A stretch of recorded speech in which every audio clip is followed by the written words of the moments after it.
Hi viewers, welcome to Tamil இலக்கண channel. இன்னைக்கு நம்ம பார்க்க போகிறது புணர்ச்சி. புணர்ச்சியில் நம்ம என்ன பார்க்க போகிறோம்னா இயல்பு புணர்ச்சி, விகார புணர்ச்சி. நேற்று கிளாஸில் புணர்ச்சினா என்னன்னு பார்த்தோம். அந்த பிரிவில் வந்து இயல்பு புணர்ச்சினா என்ன, விகார புணர்ச்சினா என்ன, விகார புணர்ச்சியில் எத்தனை வகை இருக்குது, அதை தான் இன்றைக்கி நம்ம பார்க்க போகிறோம்.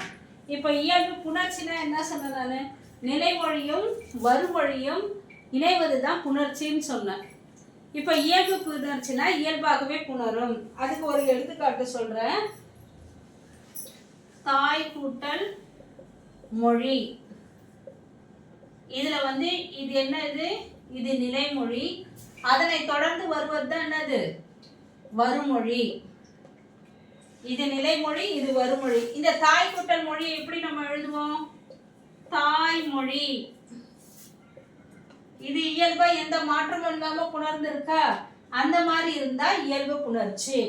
அடுத்து ஒரு எடுத்துக்காட்டு, உடல் பிளஸ் ஓம்பல். உடல் பிளஸ் ஓம்பல், அதை எப்படி நம்ம சொல்லுவோம், உடல் ஓம்பல்.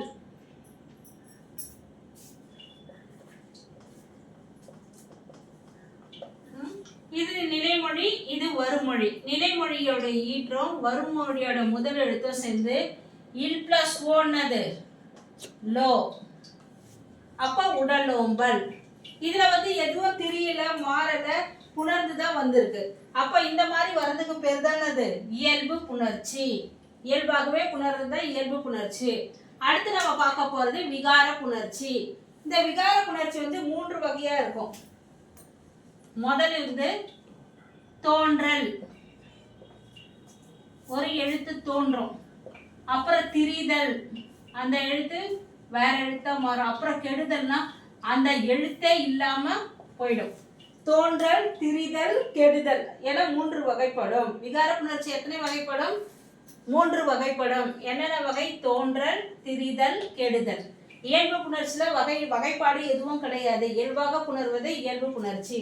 இப்ப இந்த விகார புணர்ச்சியில தோன்றல், திரிதல், கெடுதல் பத்தி நம்ம பார்க்கலாம்.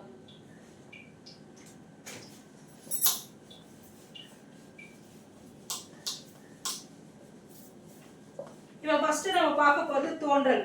நிலைமொழியும் வருமொழியும் இணையும் போது புதிதாக ஒரு வார்த்தை வந்து தோன்றும். எழுத்து, வார்த்தையில எழுத்து தோன்றும். அதுதான் வந்து என்னது, விகார புணர்ச்சியோட தோன்றலுக்கு எடுத்துக்காட்டு ஒன்று சொல்றேன் நான்.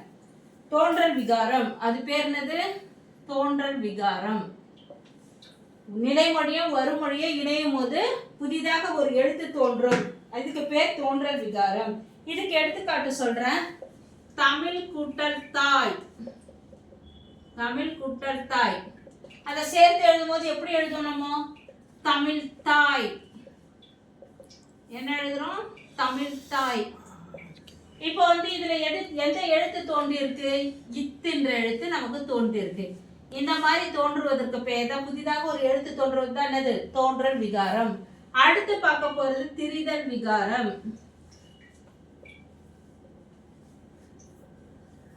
அடுத்து பார்க்க போறது என்னது, திரிதல் விகாரம். ஒரு எழுத்து வந்து வேற எழுத்தா மாறுவது தான் திரிதல் விகாரம். எடுத்துக்காட்டு சொல்றேன். வில் கூட்டல் கொடி. இதை எப்படி எழுதணும், வில் கொடின்னு எழுதக்கூடாது, வில் கொடி இற்று போட்டுடணும். வில் கூட்டல் கொடி என்ன எழுதணும், வில் கொடின்னு எழுதக்கூடாது, லகரம் வந்தா ரகரம் போடணும். விற்கொடி அப்படின்னு மாறிடுச்சு இது. அப்ப இந்த லகரம் வந்து திரிந்து என்னவாச்சு, ரகரமா மாறிடுச்சு. இந்த மாதிரி திரிதல் பேர் தான் திரிதல் விகாரம். அடுத்து பார்க்க போறது வந்து என்ன விகாரம், கடைசியா கெடுதல். கெடுதல் விகாரம். இந்த கெடுதல் விகாரத்துக்கு ஒரு எடுத்துக்காட்டு, மனம் கூட்டல் மகிழ்ச்சி. இப்படி ஒரு எடுத்துக்காட்டு இருக்கு. இதே மாதிரி நிலைமொழியும் வருமொழியும் இணையும் போது ஓர் எழுத்து மறைவதே கெடுதல் விகாரம். இந்த நிலைமொழியும் வருமொழியும் இணையும் போது ஒரு எழுத்து மறைந்து போயிடும், அதுக்கு பேர் தான் கெடுதல் விகாரம். இதை எப்படி எழுதுவோம், மறைந்தே போயிடும்ன்றாங்க எழுத்து. மனமகிழ்ச்சி, மனம் மகிழ்ச்சி எழுதுவோம், மனமகிழ்ச்சி. அப்ப எந்த எழுத்து மறைந்து போயிடுது, இந்த இம்மு, நிலைமொழியில இருக்கிற ஈற்று எழுத்து மறைந்து போயிடுது. இந்த மாதிரி மறைஞ்சு போச்சுன்னா அதுக்கு என்ன பேரு, கெடுதல் விகாரம். தோன்றல் விகாரத்துல என்ன பார்த்தோம்? ஒரு எழுத்து புதிதாக தோன்றும்.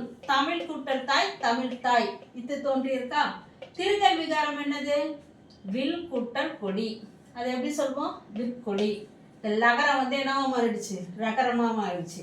இந்த மாதிரி திரிது வந்தா அது திரிதல் விகாரம். அப்புறம் கெடுதல் விகாரம்னா இந்த நிலைமொழி வருமொழி இருக்கும், அது புணரும் போது மனமகிழ்ச்சின்னு எழுதுறோம் நம்ம. இந்த நிலைமொழியோட ஈற்றெழுத்து மறைஞ்சே போயிடுது. அந்த மாதிரி இருந்ததுன்னா அது பேர் என்னது? கெடுதல் விகாரம். அந்த கெடுதல் விகாரத்துல வந்து ஒன்றுக்கு மேற்பட்ட விகாரம் நிகழுமா? இது ஒண்ணு பார்த்தோமா? அந்த மகரம் எழுதுவர் நாடகம் கூட்டல் கலை. நாடகம் கூட்டல் கலை இது எப்படி எழுதுவாங்க? நாடக கலை. எப்படி எழுதுறோம் நம்ம? நாடக கலை. இது வந்து இரண்டு வருமொழியும் நிலைமொழியும் சேரும் போது ஒன்றுக்கு மேற்பட்ட விகாரங்கள் நிகழ்வதும் உண்டு சில சமயத்துல. அதான் நாடகம் கூட்டல் கலை. இப்ப மகரம் கெட்டு போச்சு, அதை மறைஞ்சிடுச்சு, அதை எடுத்துடுறோமா? இக்கு புதிதா ஒரு எழுத்து தோன்றுறது. இந்த மாதிரியே நிகழும். இங்க வந்து கெடுதல் விகாரத்தின்படி நிலைமொழி ஈற்றில் இருக்கிற அந்த மகரமை மறைந்து தோன்றல் விதிப்படி புதுசா அந்த இக்கு வருதா? ரெண்டு விகாரம் நடந்திருக்கு. இது வந்து விகார புணர்ச்சி. விகார புணர்ச்சி எத்தனை வகைப்படம் சொல்லியிருக்கேன் நான்? ஆன்சர். விகார புணர்ச்சி எத்தனை வகைப்படம்னா 3 வகைப்படும். இப்போ வந்து ஒரு எடுத்துக்காட்டு சொல்றேன், ஆன்சர் தெரியுதான்னு செக் பண்ணிக்கங்க.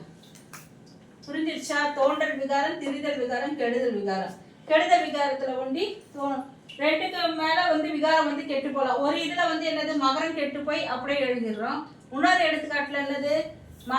மகரம் கெட்டு போயிடுது. அப்புறம் தோன்றல் விதிப்படி இக்கின்ற எழுத்து இணைந்து நாடக கலையா மாறிடுது.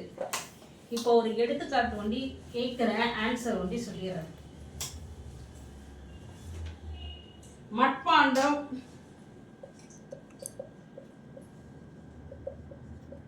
மரவேர் மணிமுடி கடைத்தெரு. நம்மளே கண்டுபிடிச்சிடலாம். இப்ப மட்பாண்டம் இருக்கு, அது என்ன விகாரம்? மண்பாண்டம் சொல்வோம். அந்த நகரம் கெட்டு என்ன ஆயிடுச்சு? இட்டா மாறிடுச்சு. அப்ப இது என்ன விதிப்படி தெரிஞ்சிருக்கு? திரிதல் விகாரம். மட்பாண்டம் வந்து என்ன விதிப்படி தெரிஞ்சிருக்கு? திரிதல் விகாரம். அடுத்து மரவேர். மரவேர் என்னது? மரம் கூட்டல் வேர் தான் நம்ம என்ன சொல்வோம்? மரவேர் சொல்வோம். மரம் கூட்டல் வேர் தான் மரவேர் சொல்வோம். அப்ப இந்த மகரமே மறைஞ்சிடுச்சு. அப்ப மறைஞ்சிடுச்சுன்னா என்ன சொல்லுவோம்? நம்ம கெடுதல் விகாரம். அடுத்தது மணிமுடி. மணிமுடின்றது என்னது? மணி பிளஸ் முடி, மணிமுடி இயல்பா புணர்ந்திருக்கு. அப்ப அது இயல்பு புணர்ச்சி. அப்புறம் கடைத்தெரு. கடை கூட்டல் தெரு, கடைத்தெரு. கடை கூட்டல் தெரு தான் என்னது? கடை தெருவா மாறி இருக்கு. அதுல எந்த எழுத்து தோன்றி இருக்கு? இத்துன்ற எழுத்து வந்து தோன்றி இருக்கு. அப்ப தோன்றி இருந்தா அது என்ன விகாரம்? தோன்றல் விகாரம்.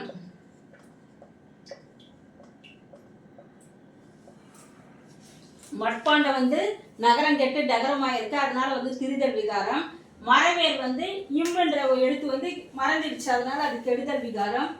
மணிமுடி வந்து இயல்பா புணர்ந்திருக்கு, அதனால வந்து இயல்பு விகாரம். கடைத்தெரு வந்து கடை கூட்டல் தெரு, கடைத்தெரு. இத்துன்ற எழுத்து வந்து தோன்றி இருக்கு, அதனால தோன்றல் விகாரம். என்னைக்கு வந்து இதோட புணர்ச்சி கிளாஸ் முடிஞ்சிடுச்சு. அடுத்து வந்து வேற ஒரு இலக்கணத்தோட உங்களை நான் மீட் பண்றேன். என்னோட சேனல் பிடிச்சிருந்ததுன்னா லைக் பண்ணுங்க, ஷேர் பண்ணுங்க, சப்ஸ்கிரைப் பண்ணுங்க, பெல் பட்டனை ப்ரெஸ் பண்ண மறந்துடாதீங்க, ஆல் ஆப்ஷனை கிளிக் பண்ணுங்க. நாளைக்கு வேற ஒரு கிளாஸ்ல உங்களை மீட் பண்றேன்.